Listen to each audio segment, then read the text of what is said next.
कल्पना कीजिए, हिमालय की वो ऊंची चोटियां जो बादलों से बातें करती हैं, चारों ओर बर्फ की सफेद चादर और उस खामोशी को चीरती हुई मंदाकिनी नदी की गर्जना। समुद्र तल से लगभग 3583 मीटर की ऊंचाई पर, जहां हवा भी कम हो जाती है, वहां हर सांस में बसता है सिर्फ एक नाम, महादेव। ये कहानी केवल एक मंदिर की नहीं है, ये कहानी है विश्वास की, तपस्या की और उस अनंत शक्ति की जिसे दुनिया केदारनाथ के नाम से जानती है। उत्तराखंड के रुद्रप्रयाग जिले में स्थित 12 ज्योतिर्लिंगों में से एक बाबा केदारनाथ का ये पावन धाम। कहते हैं, जो यहाँ एक बार आता है वो अपना अहंकार यहीं छोड़ जाता है और साथ ले जाता है भगवान शिव का आशीर्वाद। इस धाम का इतिहास महाभारत काल से जुड़ा है। कुरुक्षेत्र के महायुद्ध के बाद पांडव अपने ही बंधुओं के वध के पाप से मुक्त होना चाहते थे। वे भगवान शिव को ढूंढते हुए हिमालय आ पहुंचे, लेकिन शिव पांडवों से नाराज थे। वे उन्हें दर्शन नहीं देना चाहते थे। इसलिए महादेव ने एक बैल का रूप धारण किया और अन्य पशुओं के बीच छिप गए। भीम ने अपनी विशाल भुजाओं से 2 पहाड़ों पर पैर रख दिए और पशुओं को नीचे से निकलने दिया। सब निकल गए, लेकिन एक बैल नहीं गया। भीम को संदेह हुआ। जैसे ही भीम ने उसे पकड़ने की कोशिश की, वो बैल धरती में समाने लगा। भीम ने उसकी पीठ का कुबड़ पकड़ लिया।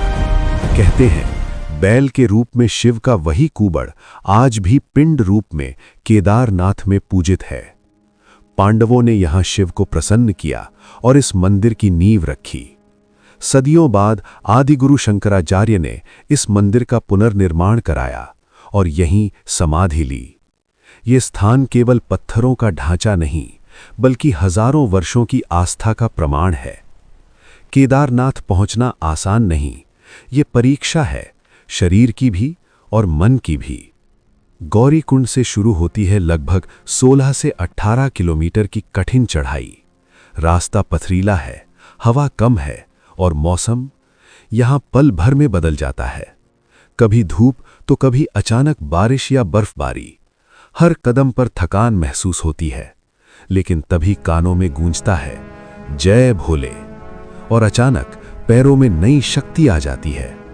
कोई लाठी के सहारे चल रहा है, कोई घोड़े पर, तो कोई कंधों पर उठाकर ले जाया जा रहा है। यहां अमीर गरीब का भेद मिट जाता है। सब एक ही पंक्ति में, एक ही लक्ष्य की ओर बढ़ते हैं। और जब दूर से मंदिर का शिखर दिखाई देता है, तो थकान आंसुओं में बदल जाती है। खुशी के आंसू, समर्पण के आंसू। ये मंदिर कत्यूरी शैली में निर्मित है। भारी धूसर पत्थरों को जोड़कर बनाया गया।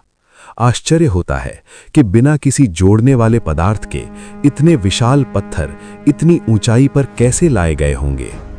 मंदिर के बाहर नंदी महाराज की विशाल मूर्ति है, जो युगों से अपने आराध्य की प्रतीक्षा में निश्चल बैठे हैं। मंदिर के भीतर एक अलग ही ऊर्जा है। गर्भगृह में स्थित त्रिकोणाकार स्वयंभू शिवलिंग, कोई मूर्ति नहीं, केवल प्रकृति का ही स्वरूप। घी और तेल के दीपकों की सुगंध और मंत्रों की गूंज आत्मा तक को हिला देती है। फिर आया जून 2013, केदारनाथ के इतिहास का सबसे काला अध्याय। मंदाकिनी नदी ने भयंकर रूप धारण कर लिया। सब कुछ बह गया, इमारतें, रास्ते और असंख्य जीवन। लेकिन उस विनाश के बीच एक चमत्कार हुआ। मंदिर के पीछे से एक विशाल चट्टान बहती हुई आई और मंदिर से कुछ दूरी पर आकर रुक गई। पानी की धारा 2 भागों में बट गई और मंदिर सुरक्षित बच गया। आज उस चट्टान को भीमशिला कहा जाता है। लोग मानते हैं कि स्वयं महादेव ने अपने धाम की रक्षा की। शाम होते ही केदारपुरी रोशनी से भर जाती है। संध्या आरती का दृश्य अलौकिक होता है। ठंडी हवाएं, घंटियों की गूंज और हजारों भक्तों की आवाजें। ऐसा लगता है जैसे देवता स्वयं धरती पर उतर आए हों। सर्दियों में जब सब कुछ बर्फ से ढक जाता है, तो मंदिर के कपाट बंद हो जाते हैं। भगवान उक्खी मठ में विराजते हैं और यहाँ रह जाते हैं सिर्फ बर्फ, सन्नाटा और नंदी का पहरा। केदारनाथ सिर्फ एक यात्रा नहीं, ये स्वयं को खोजने का मार्ग है। यहाँ आकर मनुष्य समझता है कि वो प्रकृति के सामने कितना छोटा है। अगर जीवन में कभी अवसर मिले तो एक बार इस धाम जरूर आइए, क्योंकि यहाँ पत्थर भी बोलते हैं और हवाएं भी गाती हैं, हर हर महादेव, हर हर महादेव।